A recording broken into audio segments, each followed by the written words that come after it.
Okay, so just first off, what are your all's backgrounds in improv? Because I have been performing for about 3 years now, and I am on different teams in Orange County and take classes up in LA when time and money are available. I took classes way back in the day. I mean, when I was in high school, I took classes, and then I haven't like done traditional improv in terms of like performing in front of people, but what I do a lot of writing, and I write with like a lot of different partners, and it's very much it has the improv spirit of the respond quickly, yes, and build and collaborate. And then that's kind of the spirit that I've come into Saddleback with. So whenever I'm in a class doing something, it's always yes and let's go. That's ideal, really. Like everyone talks about like getting something from improv that like you can actually add to your own life. I've kept it kind of compartmentalized, so the fact that you can actually like apply things is really cool to me. Well, I mean, Jake and I were lucky enough that like the basis of our learning acting at all was part of it was improv. Literally like the first class that you take at our like base high school level, part of them teaching you what it means to have a voice in front of people and to perform and to use your body physically and to get it out there is with improv, because it helps you understand that acting is natural. It should be very natural to its core, and improv forces you to produce whatever you feel naturally and what you can say naturally in the moment. So Yeah, absolutely. One of the first things I ever was introduced to in high school was the improv club, which was run by a couple of the drama students, and it was something that immediately caught my eye because I had grown up loving like Whose Line Is It Anyway and all Hell that. yeah. So it was like, oh, dude, it's people having fun, and I was like, oh, cool, I can do that. But it took a couple months of actually getting to learn, yes and ingraining myself with those kinds of principles that it really became something that I had a knack for, and I've used it. I've used it so much. I use it in my daily life. I found that I am a better Dungeons and Dragons player and Oh, master. Oh yeah. oh my God, it helps so much Yeah. with Dungeons and Dragons. Yes. I've been doing a session. I've been running a couple sessions for a couple friends, and it's interesting to see how other people dungeon master or DM. A lot of the times it's very like what the book tells you to do, but I like to take the approach where it's like it's more flexible. It plays off of what people are comfortable with. It plays with stuff like that, and just being able to have that background and be able to be comfortable making choices like that has made these games so much more interesting and diverse. And it's like an acting exercise. Yeah, absolutely. My background, I've been doing improv since, and I say improv, I've been doing lightly, it's loose, because I'm a very awkward individual and I get tongue-tied a lot, and improv has helped with that.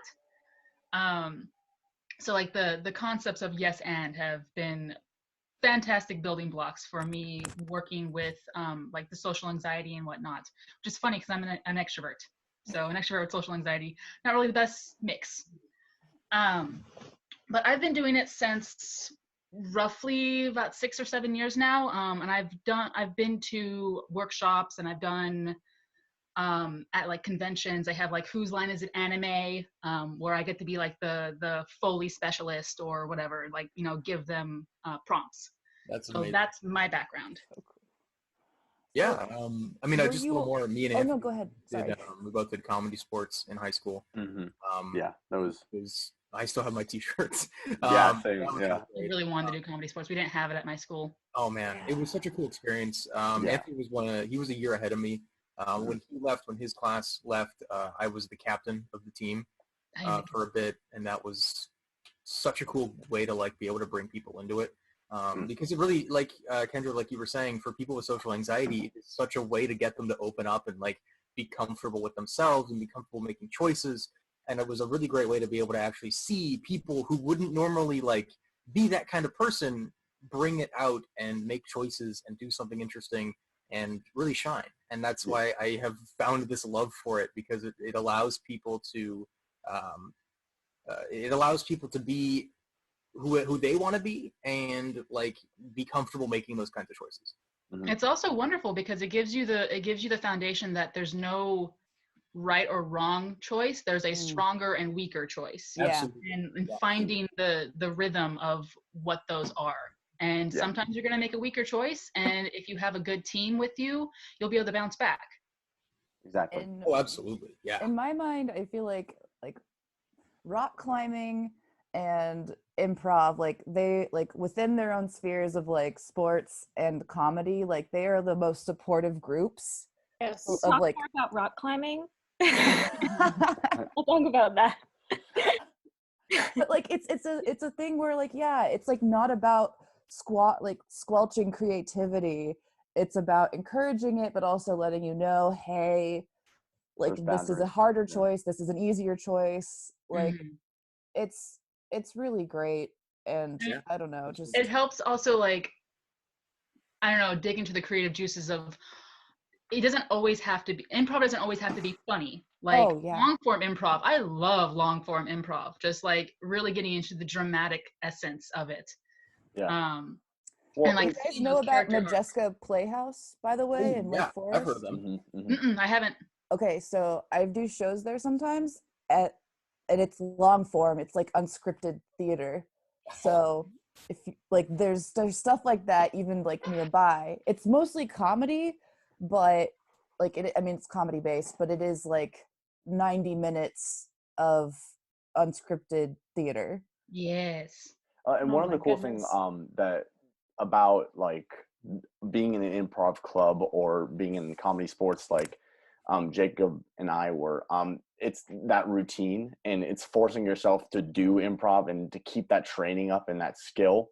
And I think having that skill definitely helps, like especially in auditions. Like I've had a number of auditions where they're like, we want to see the chemistry between you and this person, and they're like, we don't want to give you a script, we're just going to give you a prompt and go with it. And there were times that like when I knew that I hadn't practiced improv in a while, it hurt my ability to go out there and feel the character, because improv I really feel like helps you understand character and circumstance and helps you understand why a character feels or will act a certain way in a circumstance.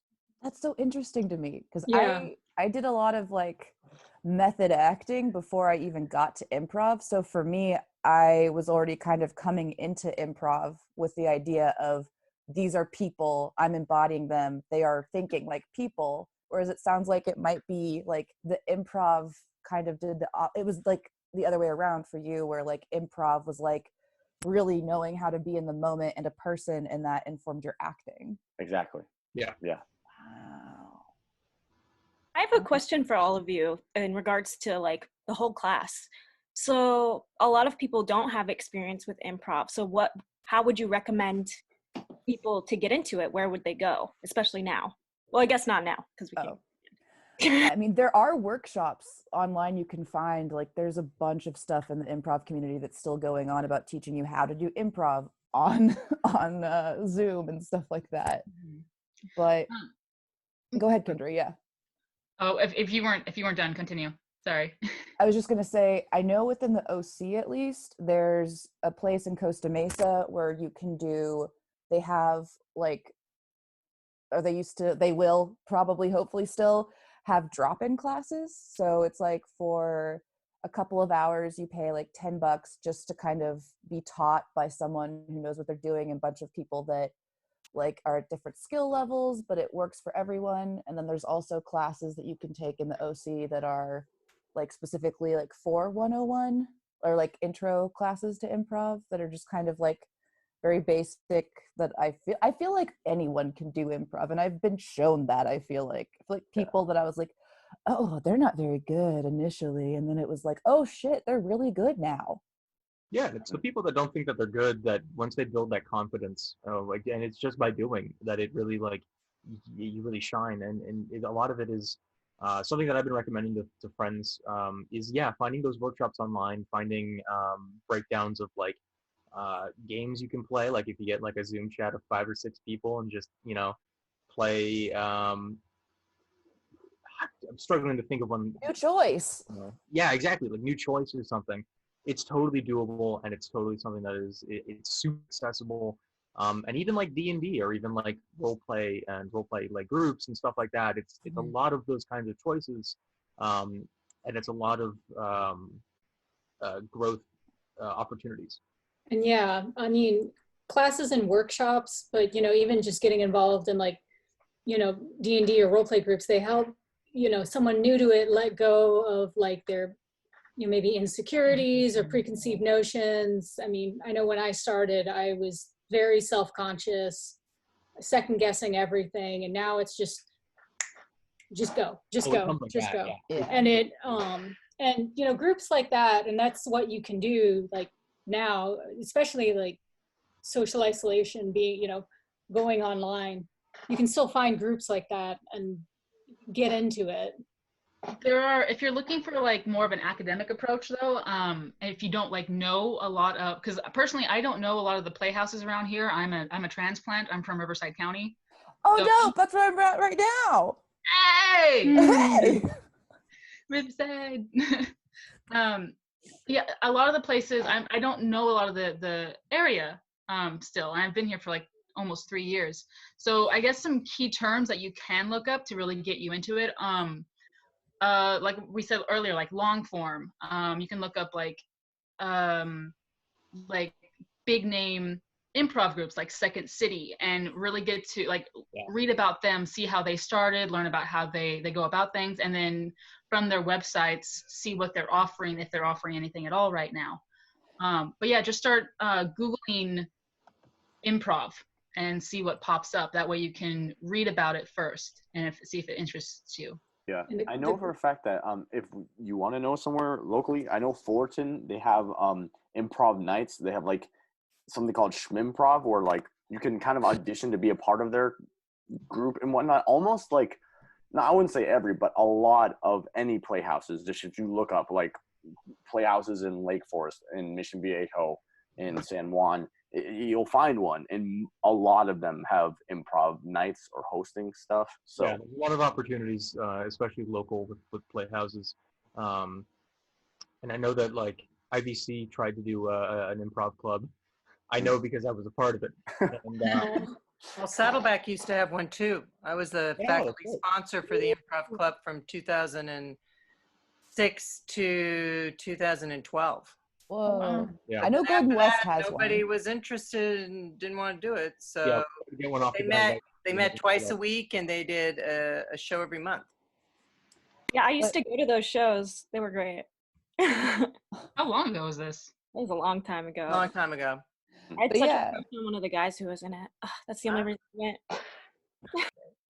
If you want to see like shows that like are kind of like they're really cheap shows in LA too. I mean, you can go to local shows, and that's ideal, in the OC. And if you wanna, I know people in Schmimprov, I know people in like a bunch of the other places. So if you're like, hey, what teams are actually gonna, be good, I can tell you.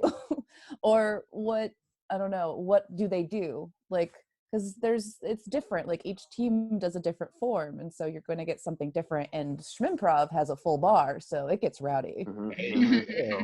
it does.